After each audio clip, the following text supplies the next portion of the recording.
This is not a tool for recreating those novels because one, that would be traumatizing and deeply triggering and scarring for players. True. And it's not. And also, although I think his cause is righteous and he's a hero as far as he's a flat out American hero totally as far as the author, not the character. The character is obviously an anti-hero, but the man is amazing. But I don't know if I want to use my game as a stalking horse for this. Right. Whereas Vigil kind of is. Yeah. Right. Yeah. Right.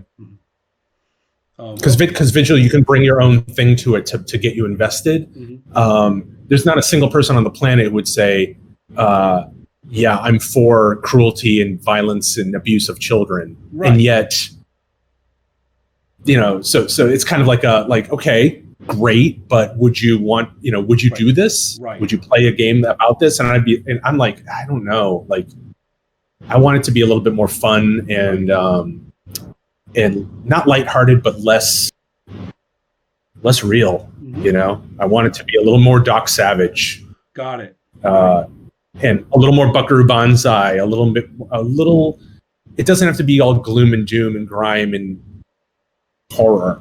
Because I would say the Burke novels really are horror novels. They really are. Well, ways. Geez, a few of them, Sacrifice and Hard Candy, are nothing. Sacrifice. I mean, they really Sacrifice. Are.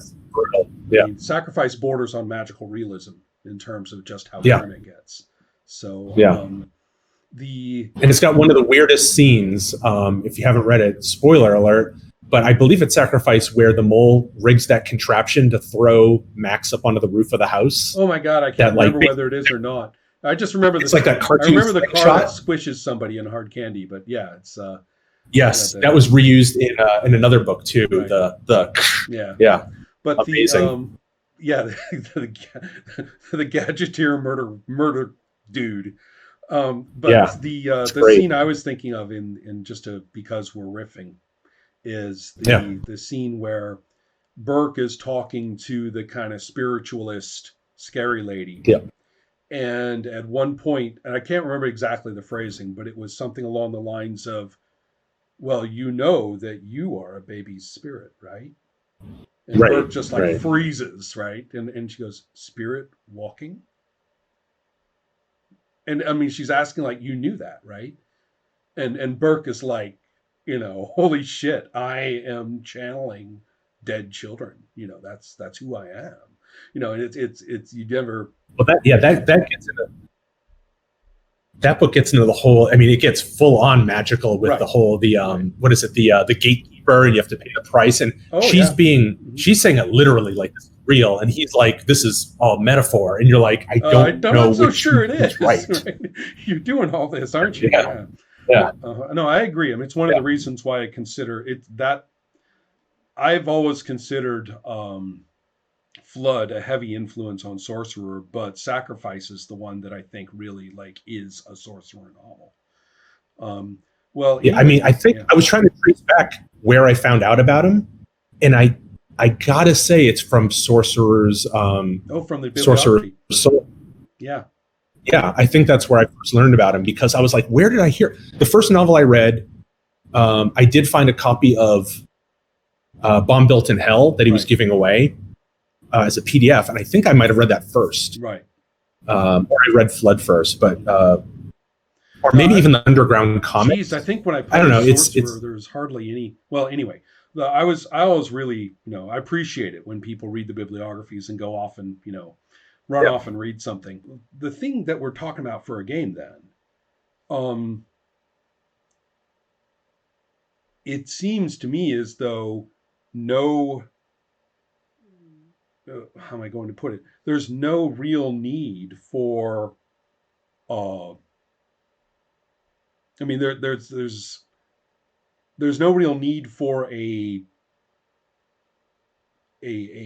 explanation. I mean, you're kind of throwing people in, and then the events that are there to be played, or something about the instructions for how to play, is where the right kind of content should come in. I mean, it's it's the kind of thing where I would like to be able to just almost pass out cards.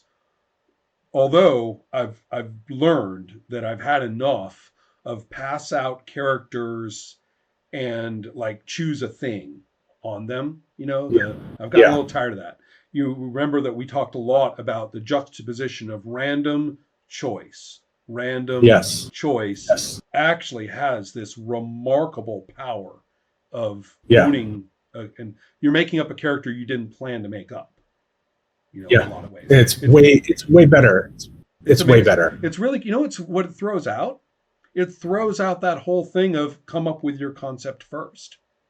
Yeah. Just throw it out. Analysis paralysis. It's gone. Exactly. Let's just do the procedure, start with the roll, and now you make a choice, or the other way around. The easy choice. We when we were working on Torchbearer, we did a lot of basic D&D as research. We played for a year and a half straight, rules as written, using every single rule just to figure out how it actually worked, because we were like, how does it, we know what it does, but how does it do it? Mm-hmm. And my girlfriend joined the group and made she had one character who died very quickly, made up a second character, a cleric, rolled a 3 wisdom. Oh my God. Mm-hmm.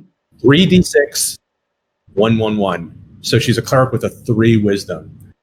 Not a choice anybody would have made ever. And it was one of the best characters in the game. It was amazing. The just out of curiosity, which D&D was it? It was Moldvay. Yeah, it's interesting.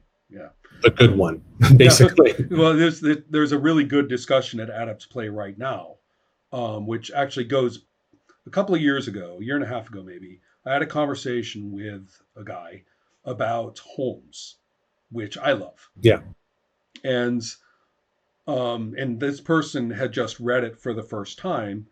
I think they had played it like with their big brother, years and years and years ago, but had read it for the first time, was like, this is nothing like what's in my head as what D&D is.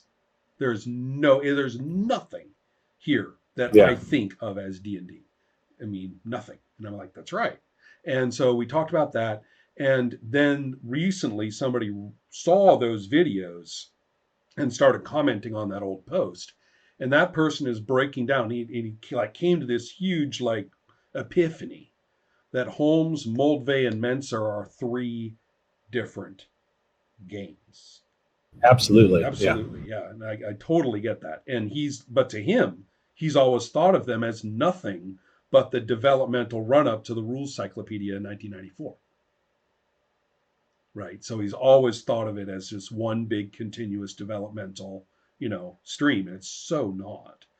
And so, so it's kind of cool. So I'm really big on which one, Yeah, that's the one. I mean, it's the amazing thing, the miraculous thing about that book is how small and tight it is. There's it's not a tome. Right. It's a little more than a pamphlet, but not much more. Mm-hmm. If you really strip out, take out the adventure, and there's not a lot to it. It's amazing. I agree. I mean, this is one thing that always amazes people when I pull out my old games, the first versions or the almost first versions of the games that they know.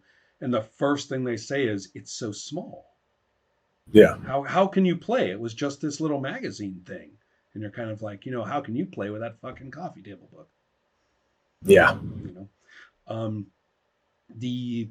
The thing for yours, though, then, if we're talking about this interesting set of random and choice, then we think in terms of these groups. If we're talking about the Doc Savagey thing, then you were talking in a way where you were really thinking about niches, right? I mean, almost like character class, playbook style niches. Yep. And the interesting thing for me is any combination of them, say you had 10 of them, any 2 or 3 is good enough. It doesn't matter who. You don't need to have this. You can get any combo you want. And you don't start the game and go, okay, we need the tank, we need the healer. It's like it's the interesting thing when I was working on the mazes stuff or the polymorph system. because the way their system is constructed, you could have the same character class repeated multiple times within a group of characters, or have everybody play the same class, but you're all different versions of that person. You're all, or not versions of the person, but versions of that thing. Right. You all have a role to play in the game as far as the rules are concerned, which is completely independent from the actual class that you choose to portray, which is essentially a collection of tropes. One of my favorite points that was raised by Paul Sega was, he said the only way he would play D&D again is if everybody played clerics. And because that sounds like he said, look, they're good fighters. They've got way more reliable magic than magic users, and a whole ton of different applications of their magic. And they can wear armor, and they're completely, I mean, they're all in one. Why are we playing? I mean, and also what's cool, we would all have different religions, right? Or, be different roles in the same religion, doesn't matter. And it would be really interesting. Why don't we do that? And then it can be like all about the gods and shit like that. It'll be great. And why does I always wanted to do an all-dwarf party? What was that? Yeah. I always wanted to do an all-dwarf party in Torchbearer. Yeah. Just like your dwarves. And why not? I mean, we're a bunch of dwarves. We're probably all related. You're not going to be the same. Right. You're not going to be the same. You're going to come from different places. You're going to specialize in different skills. You're going to have different level benefits as you get, older and wiser. Be interesting. Yeah. So if we had, in that sense, how many of these roles do you really need? There's several, to be sure. But it would be kind of interesting to have if the roles and choices lead you to the same one of these roles, then so be it, right? So be it. For two different players. That's cool. And so with those, you end up with a very distinctive kind of posse, whatever you want to call it. But one of the things in all of these movies and novels alike is the sense of place. There's two kinds of place. There's the big place, that is almost spiritual in its intensity and in its relevance. Mm-hmm. New York City, or whatever it is. The movie, then the novel it's based on, and the movie is called To Live and Die in L.A. Right. There's a reason for that. The story could not take place anywhere else. It's not a city. It's the world. Yeah, exactly. And the world in a very pervasive sense, with a sense of identity.